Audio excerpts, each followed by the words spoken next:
Hello and welcome back to Cracking the Cryptic, and today I'm going to do a classic Sudoku. We haven't done one for a while, and at least it might help reinforce the basic techniques that we think are important, and at best we might find something interesting. I've gone for the New York Times hard puzzle again because that's so often a very good source of interesting puzzles, really. So going to have a go at this. Do feel free to try it on the link below the video before watching my solve, but I'm going to have a crack now, see how we get on. Let's get cracking.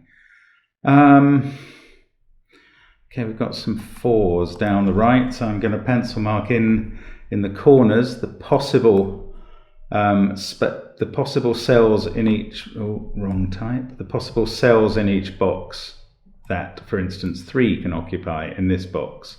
Given these 3s, it's limited to 2 spots. Same for 4 down here. 6 in box 9 must be in one of those. 8 is limited to 2 cells as well, so I'll put that in box 1. 1 in box 7. I'm just looking up and down, scanning for similar digits. Only 9s in that chute of 3 boxes. And 4s, we get to place a 4 at the top with the 4 in row 2 and row 3, and that one in column 6. We can put that one in, which doesn't help here. There's still 3 spaces left. 4s in the middle set though are markable, and 2s. And we recommend this method because it really helps see the patterns that matter to solving relatively quickly. Now, it is true that as puzzles get harder, it does help to mark candidates in each cell sometimes, but that can be very laborious and slow, and we only recommend doing it when you're really starting to need a bit of extra help from a puzzle. So 495, so not much now. That 1 came about as a result of that cell having been filled. So now we may need to look for other things.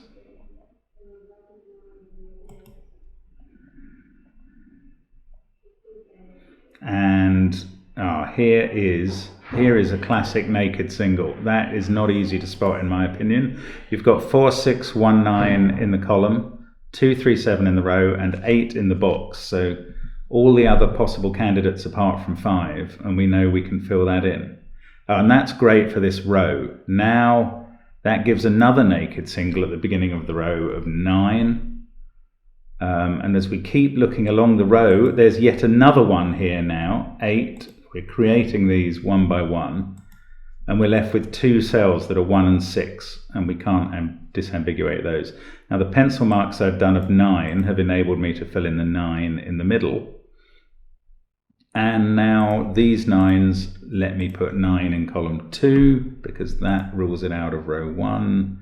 Oh, look, I think I can finish all the 9s in the puzzle now. They're all done. So that one's over. Now, lovely. 8s are now giving, they're ruling out all those cells. What that means is 8 goes in these 2 cells, and we already know that 2 is in these 2 cells. So that becomes a 2-8 pair. It just doesn't matter what else is in those cells. Or nothing else can be in those cells because they share 2 and 8. So this one cannot have the 3 that we'd pencil marked. 3 must now go here. So that is a useful deduction. Look, that feeds across here. This 4 pencil mark becomes a 3-4 pair, and the last number in the box is a 7. We've got 5 and 6 to fill in here, and we don't know how that goes. But the 1 is ruled out of there, so we can pencil mark a 1 in here now.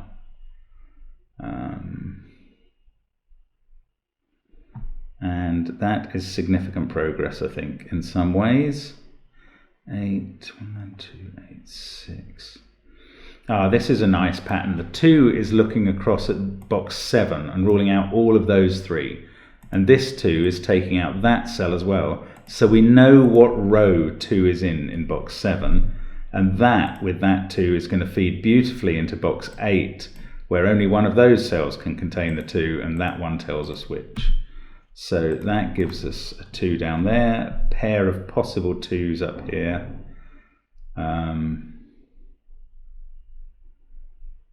Yeah, that's what that gave us. Now, where else can we take what we've learnt in this puzzle? 3, 9. This box is getting quite interestingly full, but it's not done yet. 1, 4, 9, 7, 6. That can't be 4.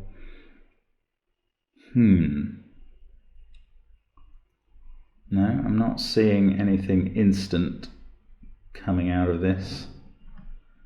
9, 2, 3. Ah, yeah. Oh no, it's not. I mean, we kind of know now that we've got 3, 4, 6, 9, 2, 8, albeit 2 of them are in pairs across here. We know that these other digits are 7, 1, and 5. No, that doesn't actually resolve anything. I thought that might. 5, 8, 6, 1.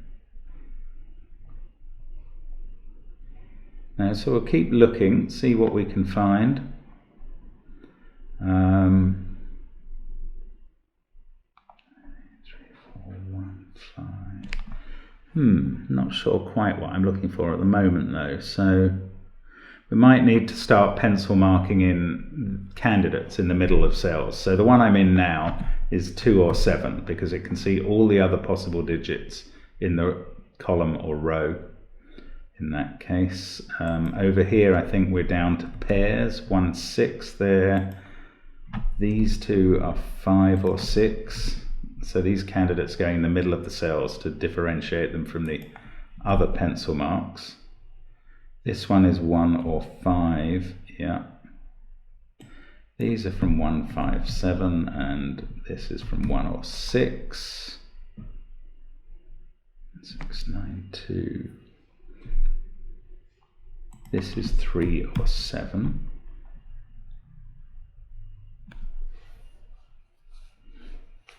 2, 1. This one is interestingly 3 or 7 as well. Does that mean it has to be the same as this? No, not necessarily, but it could well be.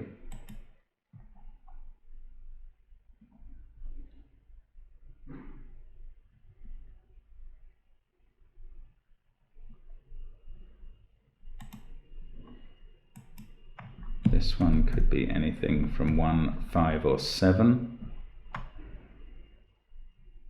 4 has to be in one of these cells, so that gets a corner mark. I'm going to do the ones where there are 3 candidates, so 6 up here could be in one of those 3 cells. 8, 1, 2, 6, 8, 4. No, still can't quite see how to break it open.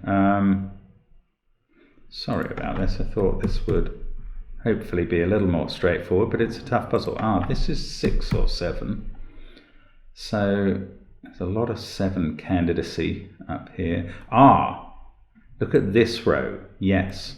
Where does 7 go in this row? Well, it doesn't go in this cell because of that 7. It doesn't go in that row because of that 7. So that's not so easy to spot like the shoots we were doing earlier. But that means 7 is in one of those 2 cells. And what that means is it's not in this one that we pencil marked as 2 or 7. So we can complete that. Get rid of the 2 possibilities up there. Now, 4, 9, 5, 2, 1, 8. So that's 3, 6, or 7. That doesn't quite solve everything about it, but 7 there. Okay, I thought that was going to really crack it, and it didn't, which sometimes happens. Does that mean we've got a 3, 6, 7? Yes, we have got a 3, 6, 7 triple now. So the other way to have cracked this was to see the 1, 8s looking into box 2, and they rule out all of those cells. So there's a 1, 8 pair there. Now we can place 8 in box 1. There is a 1 somewhere up here. We can't place that at all. But with that 8 in box 1, this becomes a naked single, which is a 7. That sorts out the whole column.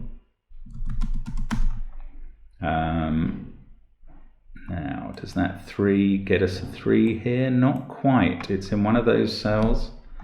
8, 4, 7, 1, 9. So now it's probably just going to be a matter of scanning. We've got 5 and 6 to place in that row. Still, that triple is useful but can't be fully resolved. 2 is in one of those two cells. 6, 8, 7 is now down there in one of those two. But don't know where 4 and 5 go down here at all at the moment. 4, 3, 2.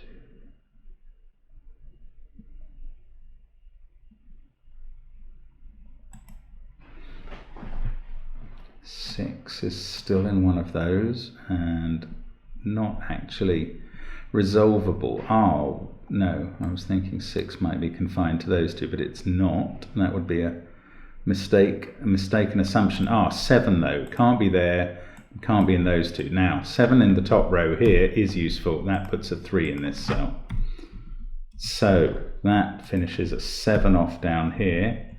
We get a 1-5 pair up the end column. So that puts 7 there. And now surely we're going well.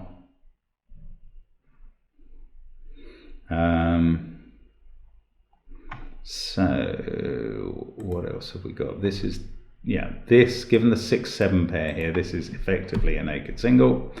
You can see 1, 4, 6, 7, 5 there, 9, 8 there, and 3 there. So that enables us to put a 3 here. That finishes off 2 and 6 and the whole of box 1. Now we've got a 1-6 pair here, so we know this is a 5 now. And as we come down here, we can disambiguate 4 and 3. We've got a 7-4 pair there that we can't deal with, actually, and a 1 and 5 pair that we can't resolve yet. But last digit in the row there, this is now a 5 because there's a 6 in the box, so we can finish row 6 as well.